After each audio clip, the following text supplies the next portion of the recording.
Hello darlings and dorks, today I'm going to be discussing the origin story of Narnia and its starting point. In other words, I'm going to be covering the magician's nephew and then the lion, the witch, and the wardrobe. First I'm going to do a rundown of the story in the magician's nephew, and then I'm going to be comparing the lion, the witch, and the wardrobe novel to its 2005 movie adaptation. Finally, I'm going to break down the message in both books and how the movie tackled it. By the way, am I the only person that thought that The Magician's Nephew had already been adapted before? I mean, I know that there are several adaptations of the Chronicles, but none of this book in particular, which is odd. Clive Staples Lewis, or C.S. Lewis, originally conceived what would become the Chronicles of Narnia in 1939. The image of a fawn carrying an umbrella and parcels in a snowy wood came to C.S. Lewis when he was 16 years old. Decades later, it became the creative starting point for The Lion, the Witch, and the Wardrobe.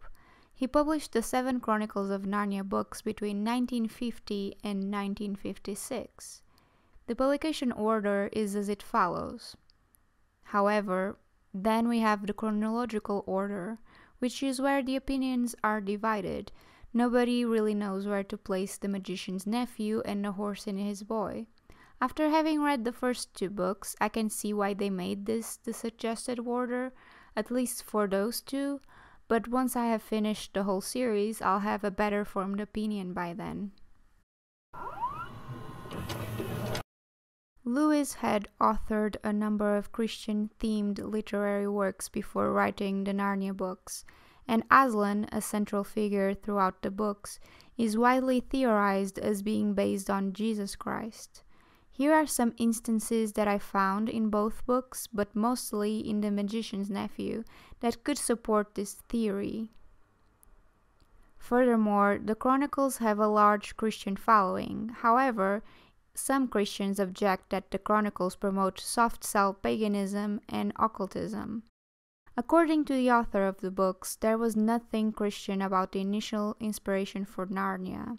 He maintained that Aslan, the lion, is not allegory at all, explaining that the character is an invention that explores the question of what Christ might be like in other worlds if they actually do exist. The Magician's Nephew, it's set in London, and the main characters are Polly and Diggory. Diggory is the title character, as in his uncle Andrew is the aforementioned magician, and he is the nephew. His father is away in India and his mother is gravely ill, so he moves in with his uncle and aunt, 2 childless spinsters. On a fateful day, he meets his neighbor Polly, and they hit it off and start their summer adventures, exploring the connections between their houses and Uncle Andrew's office, which is where the real adventure starts.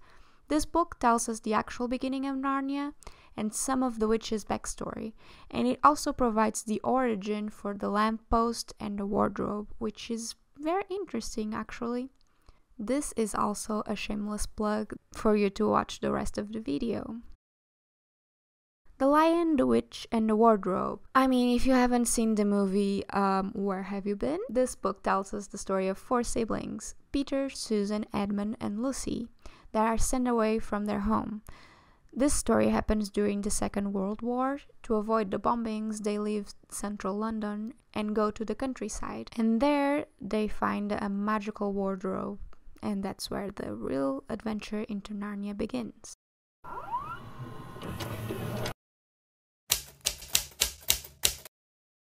This book starts with Polly and Diggory meeting for the first time and becoming fast friends. Being a very rainy summer, they begin their exploring adventures indoors. They live in a row of joined houses and soon find a passageway between them, which leads them to the elusive Uncle Andrew's office. There they promptly find shiny yellow and green paired up rings, but are interrupted before they can ascertain anything about them. Uncle Andrew finds them. Both children are terrified by him and try to leave. Unfortunately, Uncle Andrew is able to trick Polly into wearing one of the yellow rings and she simply disappears. This is when we are truly introduced to Uncle Andrew, a mean, egocentric mad scientist of a sort.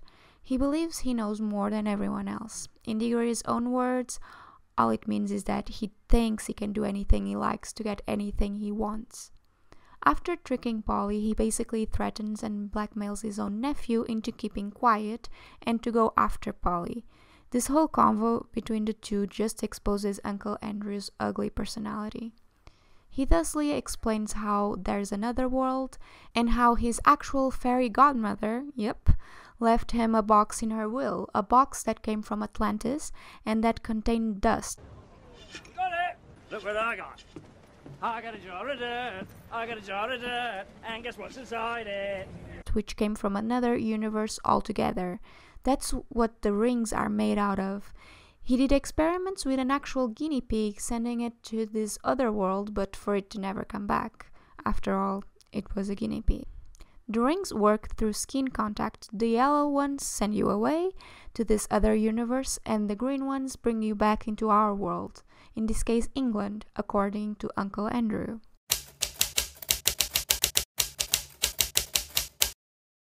Diggory, being a valiant boy, goes after Polly, and he arrives at the wood between the worlds. This is an in-between place, a place where nothing happens.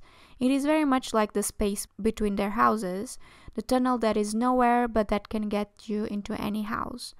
This is a place between worlds where several pools exist, each supposedly leading into another world. Once Diggory gets there, he spots Polly, but both of them seem to be out of sorts for a while until they see the guinea pig that had been sent previously roaming about. Once they gather themselves, they think about going back home, but Diggory cannot suppress his curiosity. He must know where the other pools lead to. Polly is strongly against this idea, but he challenges her and she relents. After trial and error, they discover that the yellow rings pull you into the woods and the green rings pull you into the worlds outside of the woods. Finally, they both arrive into a dying world. Polly is very put off by the whole ambience of the place. They are inside a derelict castle, and they wander for some time until they find a room full of people dressed in magnificent clothes, standing perfectly still. There is where they also find the witch, yes, the title witch of the next book, among the people frozen in time. They also find a bell and a hammer with an ominous inscription on it. Polly is completely against striking the bell, but Diggory simply cannot contain his curiosity once again. They have an argument and Polly threatens to leave. Diggory prevents her by manhandling her and strikes the bell at the same time. And the witch is awakened. She asks who awakened her, and Diggory promptly presents himself as the culprit. The castle starts to crumble down now that the spell was broken, and they hastily leave. Polly senses immediately that the queen is a terrible woman, all by her demeanor and the way that she speaks to them and acts around them. As they are rushing away, they find a locked door. The queen destroys it into fine powder and remarks that the children should remember that this is what happens to who stands in her way. The queen is very interested to learn Diggory's uncle's power and how useful he could be to her, as Uncle Andrew was a fellow magician himself. She reveals that Charn, the world they were in right now, was a desolate world that was coming to its end. It came to this point because she used the deplorable word, a powerful spell that killed all life except for the person who performed it. She did this after her sister broke the promise of not using magic, and after she, Jadis, poured out the blood of her armies like water. Without any soldier left, she uttered the deplorable word and condemned Charn. The children question her harmless subjects, and why should she also kill them, to which she does a monologue that parallels Uncle Andrew's. She should be freed of all rules and walk a lonely path, as she is a great powerful queen. That's her main reasoning. Once they finally leave the crumbling castle, the queen is ready to leave to Polly and Diggory's world, but the children, after hearing her story and having enough common sense, try to dissuade her as well as they can, but to no avail. Once she lets go of both of their hands, the children put on their rings and try to escape.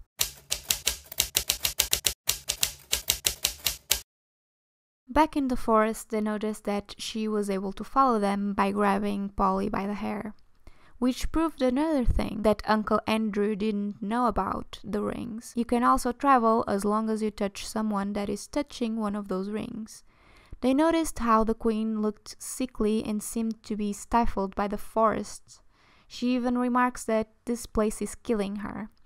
Polly quickly convinces Diggory to go back into their world and just leave the witch behind. Once they leave, the queen holds on to Diggory because he tries to look back one last time. And this time the trio arrives at Uncle Andrew's office. The queen, faced with Uncle Andrew, denotes that he is a peddling magician that works by rules and books, no magic in his blood. That sword in her world had met its end long time ago, but she would generously make him her servant. Now that she had Uncle Andrew to make use of, she didn't care much for Diggory and much less Polly. Once alone, Polly bids goodbye and Diggory tries to make her promise she'll come back so they can deal with the witch. However, Polly wants Diggory to apologize, and he does, and she promises to come back. The queen starts by wreaking havoc first in their house by throwing Aunt Letty across the room, after she tried to throw the queen out of her own house. And this is the first instance where Jadis realizes that she cannot use magic in this universe, but she is still physically stronger than any other person. Aunt Letty survives, but the queen and Uncle Andrew are now loose in London. Diggory waits for their return. The queen comes back spectacularly so, driving on top of the roof of a chariot and crashing it. A crowd quickly forms of all the people and chaos that she caused, and even the police joins in. Once the queen speaks, referring to herself as the Empress, the crowd starts making fun of her and mocking her. Feeling attacked, the queen switches the knife that she has in her left hand to her right hand and wrenches away one of the crossbars of a lamppost nearby. But before she can do any more damage, Diggory and Polly that had rushed into the commotion, finally grab onto her and they travel back.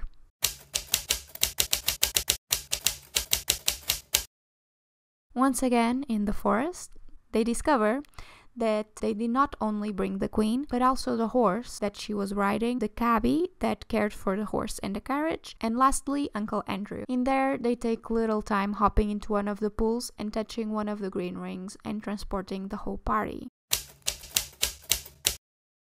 They were hoping that they would go to Charn, but that was not the case. This was an empty world. It was nothing. The children's plan was to take the queen back into her world, but instead they were about to witness the beginning of Narnia. It all begins with a song, and then the sky, and then the land, and finally the lion, the singer. This goes on for several pages, but basically Aslan is the creator of all things, and he keeps bringing everything to life through this song. The queen and Uncle Andrew abominated the song and the lion. She even tries to swing the bar from the lamppost at his head, but it simply glances off and falls. Once it hits the ground, it springs up like the rest of the trees that were doing the same. But instead, it was a lamppost, and thus this is why there's a lamppost always lit up at the lantern waste, the place where it grew.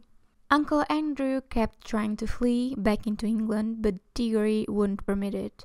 He wanted to see the birth of this world and even challenge his uncle. Wasn't this what he wanted to see? Other worlds? But obviously he was a cowardly man that just wanted to reap the benefits but leave the heavy lifting to others. That is why, when he saw the lamppost, he remarked that he had found a world where everything was bursting with life and growth. The commercial possibilities were endless if a lamppost could simply spring from a bar being thrown on the ground. But the first thing to do was to kill the lion. Diggory remarks that he's exactly like the witch, but Uncle Andrew merely keeps rambling. After awakening Narnia, now even the horse they brought with them could speak. According to Polly, there are talking beasts, and according to Aslan, dumb beasts or unintelligent. Thinking that Aslan might know a way to cure his mother, Diggory and Polly decide to approach the lion. But first things first, Aslan makes the cabbie and his wife, that he transports into Narnia himself with his magic, the first king and queen of Narnia, and their children and grandchildren would be the kings and queens of Narnia and Archenland. over the southern mountains. And now, to atone for awakening the witch, Diggory must procure the seed of a tree that will keep the witch away from Narnia for many years. Diggory has to go to a garden on top of a hill far away. He must pluck an apple from the tree in the center of it. To help the journey, the horse becomes the first winged horse of Narnia with Aslan's help. Once they get there, by the gate there was a message. Diggory grabs one of the apples, but then he feels tempted to taste at least one of the others, but he abandons that thought. As he is leaving, much to his amazement, he sees the witch. She was feasting on the apples. She calls the fruit the apples of youth, of life, and tempts Diggory to eat it, as these apples have given her immortality. So he could surely cure his mother like this. But Diggory resists this ruse, and they bring back the apple to Aslan. Once planted, it grows quickly into a tree. Aslan, knowing that Diggory had kept his promise and resisted the temptation, lets him collect one of the apples of the tree to take back to his mother. Diggory readily asks to go back home.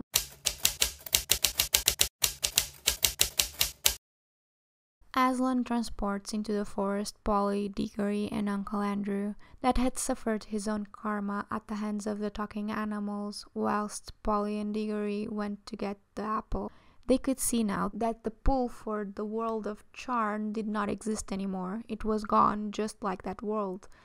Here Aslan tells the children they should take it as a warning, to which Polly questions if their world was as bad as Charn, and Aslan replies, not yet.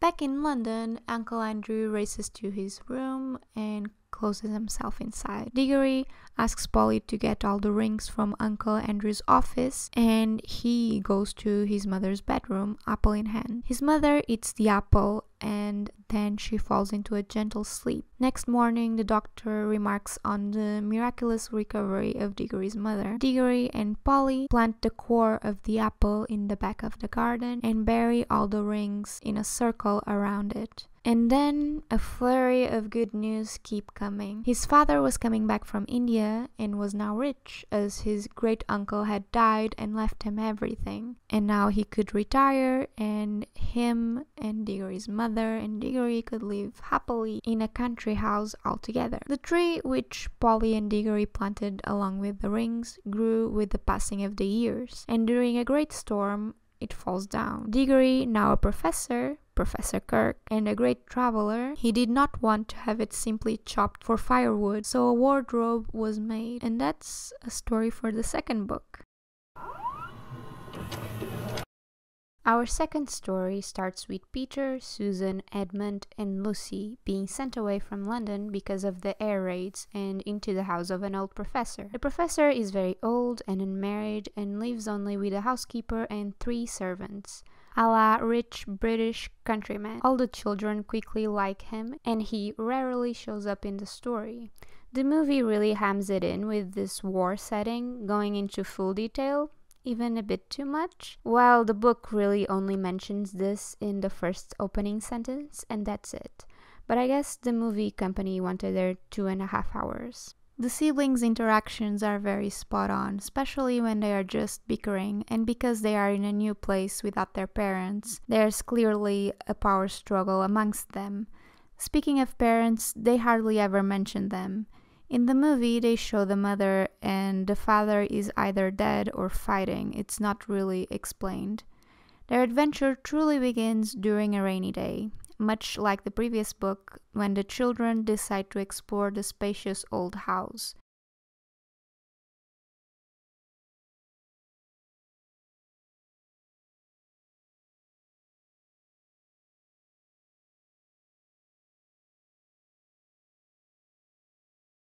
This goes on for some time, let me tell ya. While exploring, they find a room with only a wardrobe in it. All the other children venture on, while Lucy, the youngest, stays behind. The wardrobe opens easily, and Lucy crawls inside. Suddenly, it feels enormous, and then she feels snow under her feet, and afterwards, she sees a lamppost among the trees. Lucy, the youngest, arrives at this foreign world, and the first character she meets is It's like him. Determinist. Congrats on this. And this is one of the first instances that the movie decides to jump scare the viewer.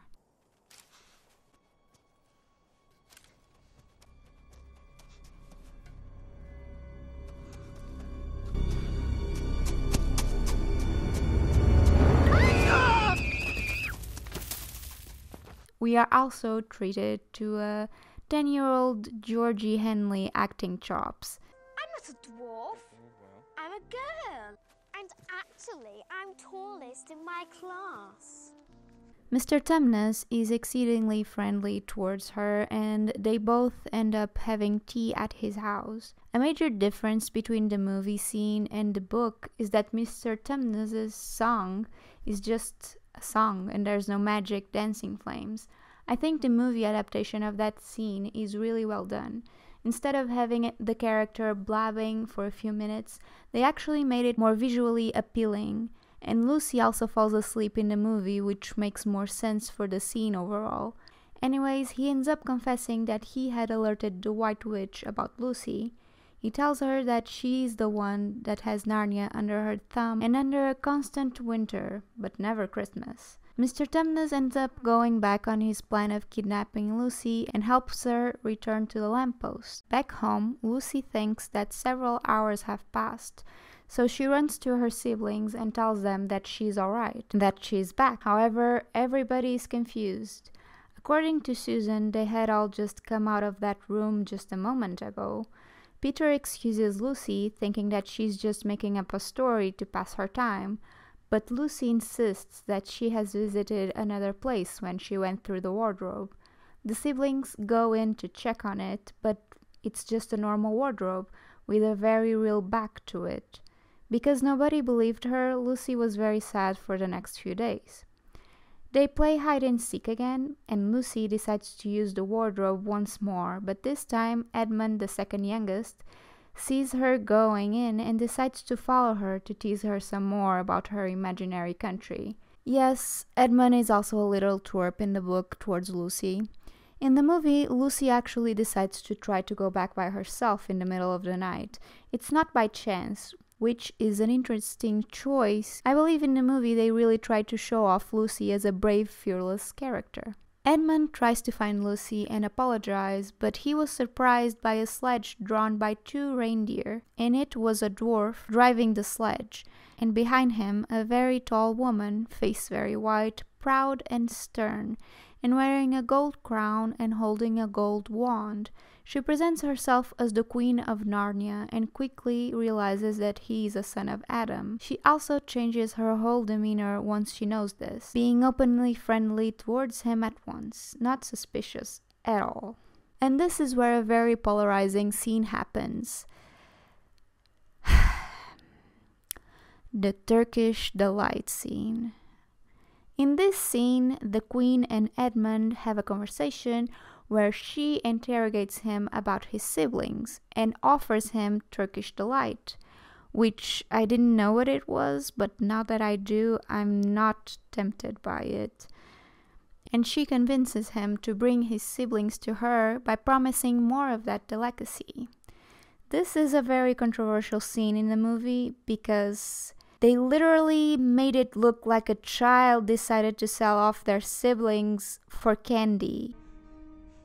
You're here because he turned you in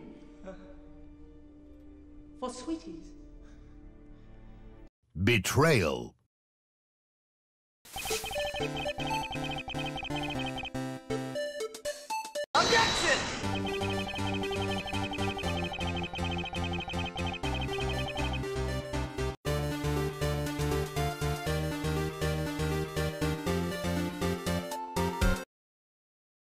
In the book, it's a pretty straightforward witch poisons the hero scene. After Edmund has been poisoned, aka promised to bring his siblings, the Queen leaves and Edmund finds Lucy. She had been having lunch with Mr. Tumnus, as apparently the witch hadn't found out about his treason yet. And she then explains to Edmund how the witch is a terrible person, but he's not convinced. I mean, she gave him poison Turkish delight, I guess. Now that Edmund also knew the truth, Lucy was thrilled to share it with the other two siblings. However, once she happily shared this with them and waited for Edmund to corroborate, he simply said that he was indulging her in her fantasy. And obviously, Lucy didn't take it too well. And even Peter, the oldest, argued with Edmund because of how nasty he was becoming towards Lucy. This is also when we have the only interaction with the professor, owner of the house they are in. Peter and Susan decide to tell the professor what's going on, as Lucy won't let go of this story. This is a very interesting interaction, as the professor is the only adult that the siblings have to interact in their home world, and his response to everything that has happened so far is to question how can they know that what Lucy is saying is not true. He does not discredit her at all, and he's very logical about the whole situation. They even suggest it could be madness, but the professor dismisses it immediately. He ends the conversation by suggesting the multiverse theory to be true. In the movie, though, the professor tells them that they should believe Lucy simply because they are a family. Don't get me wrong, that's a good message, but not very adequate for this situation. Afterwards, the four siblings end up entering the wardrobe by pure chance altogether to escape the housekeeper. Almost the same thing happens in the movie. And they all end up in Narnia. Peter apologizes for not believing Lucy, and Edmund is exposed, but doesn't say anything to defend himself, as he believes the witch is on his side and he'll become king of Narnia, and his siblings will see their mistake for treating him this way very soon. Another thing that differs from the book is how movie Peter is way too rude towards Edmund, and I can understand how this is realistic and is also used as a vehicle towards Peter's arc. Lucy leads them and they decide to go visit the fawn, but they are surprised to find Mr. Tumnus's house ransacked, and a note where it's expressed that he was under arrest and awaiting his trial. Lucy convinces them they must save the fawn, as she felt responsible for what had happened. Guided by a robin, they meet Mr. and Mrs. Beaver, two talking animals of Narnia. Mr. Tumnus had known he'd be taken away, so beforehand he instructed Mr. Beaver to find the children and then lead them to Aslan. They learn from the beaver that Mr. Tumnus has most likely been taken and turned into stone by the witch, as this seems to be her MO. While the beavers and the siblings are having their conversation, they notice that Edmund had gone missing. They try to search for him, but to no avail. The beavers tell them that they should leave immediately and that Edmund could only have gone to meet the witch. They also mention how he had the same look of someone that has eaten the witch's food and therefore was on her side. For sweeties. The beavers convinced the three remaining children to go to Aslan, as he was the only one that could help them now. Also, going to the witch would be a mistake, as the old rhymes claim they must be the four daughters and sons of Eve and Adam that will fill the thrones at Cair Paravel and end Narnia's eternal winter and rid them of the witch. The beavers and the three siblings head to the stone table. The spell begins to break, and in result, Peter, Susan, and Lucy meet Father Christmas and receive their presents. Peter is handed a sword and shield, Susan a bow and quiver and an ivory horn. Small tidbit, as both Peter and Susan are handed their literal weapons, Father Christmas has a different speech for each of them. In Peter's case, he told him that the time to use them was near and that they were no toys, whilst Susan, on the other hand, he tells her that she should only use them if she was in great need, and that he did not want her to fight in a battle that was going to happen. Finally, Lucy received a bottle with a potion to heal others and a small dagger.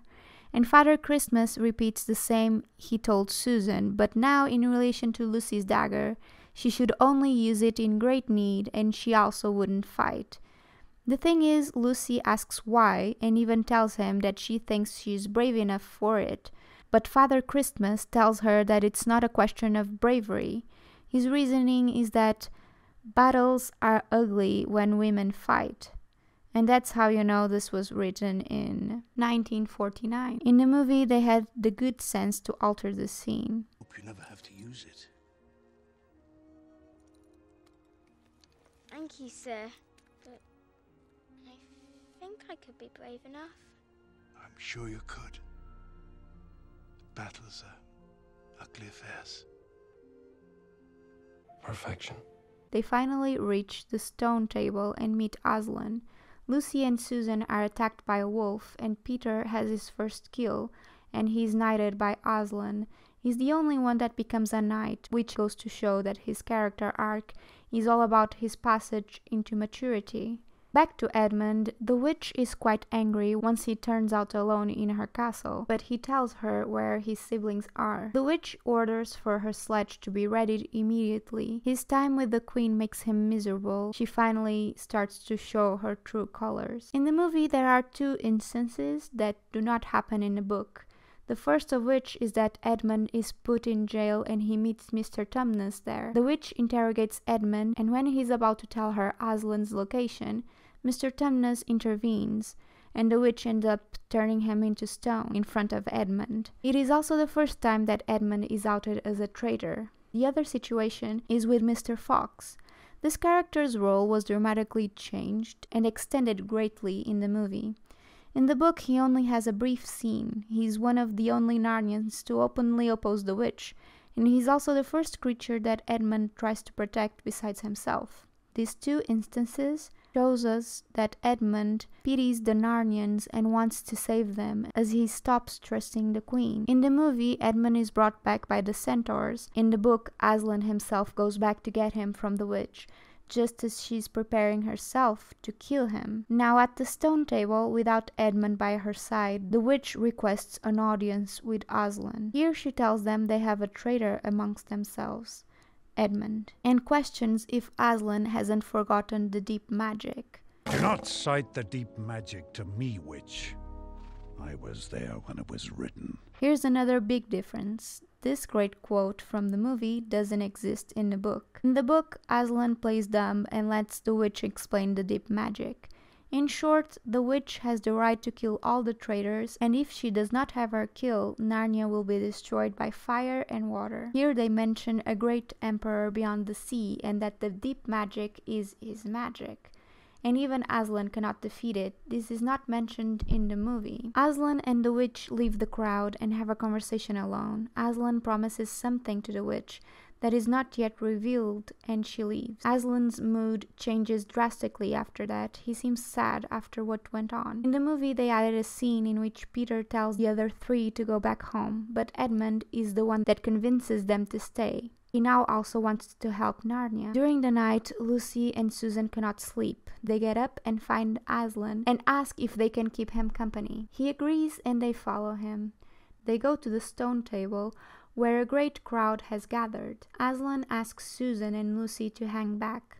Aslan is bound to the table where the witch awaited him. The evil crowd of beasts mock him. His mane is shaved off and he's muzzled. The witch kills him, but before striking, she tells him to despair with the knowledge that he hadn't saved Edmund, only delayed his death. This is a very powerful scene that I still remember vividly. The movie adaptation is great, especially here. It's very daunting, just like in the book description. Once the crowd leaves, Lucy and Susan approach Aslan's body and untie him. A few moments later, in the early morning, the girls hear a noise, the table is broken, and Aslan is alive. There was a magic deeper still at work that the witch did not know. Killing an innocent made the table break and they would be alive again. Without losing a moment, the girls ride the lion and go towards the witch's home. Aslan awakens everybody that has been turned into statues and they join him into battle. In the movie, they decided to show more of the battle and they switch between Aslan and the girls and the army and the boys, by having it relayed to them by the trees that Aslan is dead. It was a very smart way to switch the focus. Basically, we see the scene where Edmund destroys the witch's wand himself and prevents her from turning more people into stone. Also, Peter tells Edmund to fall back and get the girls and go home. Peter said get out of it! Peter's not king yet. By then, both the book and the movie have Aslan and his reinforcements be welcomed by Peter's army. Aslan goes for the witch and kills her. I would like to say that the witch's outfit during this scene seems very symbolic. She looks like a lion to me, and this is right after she had killed Aslan supposedly the night before. She wears beige fur that looks like a lion's mane that is enveloping her, and golden accents and a golden crown, which is very different from her pure white dress that looked like snow and her icicle crown. It is also very important to note that Tilda Swinton was having the time of her life with this character. She was great in this movie. Back to the story. After defeating the army, they go to the castle of Cair Paravel, and by tea time the four of them were crowned kings and queens. Now I would like you to focus your attention on this excerpt where their grown appearance is described and why they have their epithets.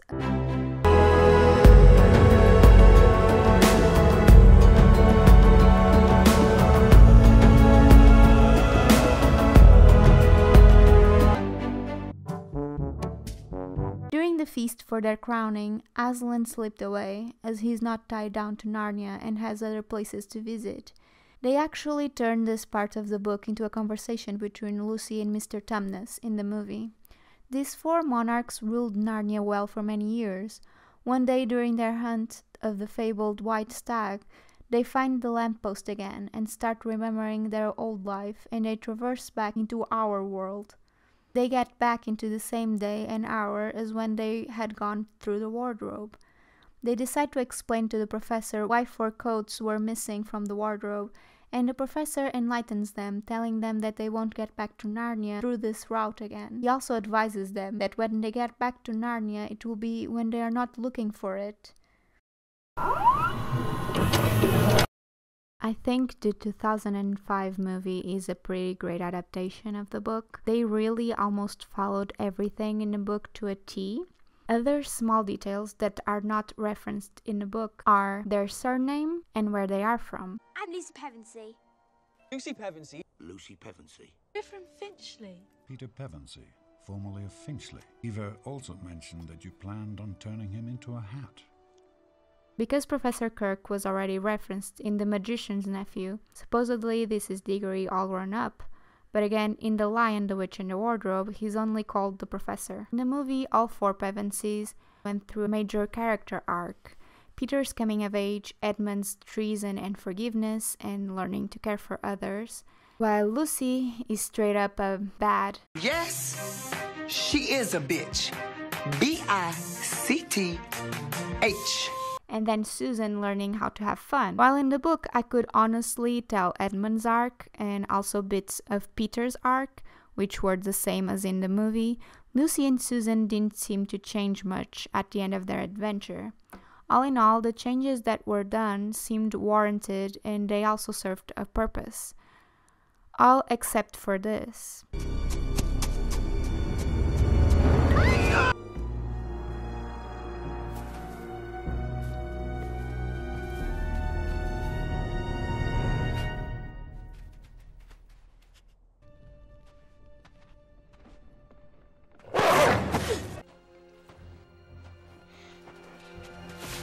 Eva also mentioned that you planned on turning him into a hat.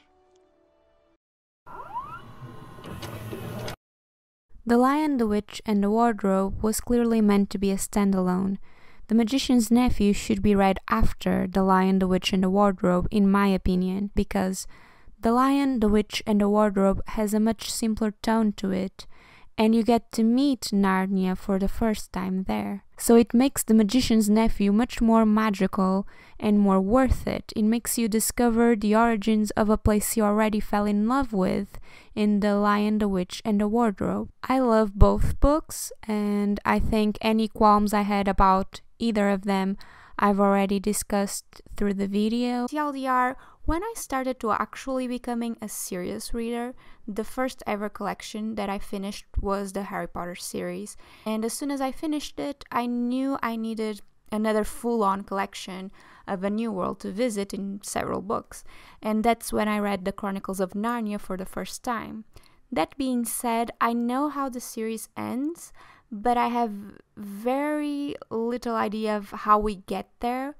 My decision to make this video came from the fact that I barely remember what happened in all the books, and also because I wanted to have a fresh look into Narnia as a whole.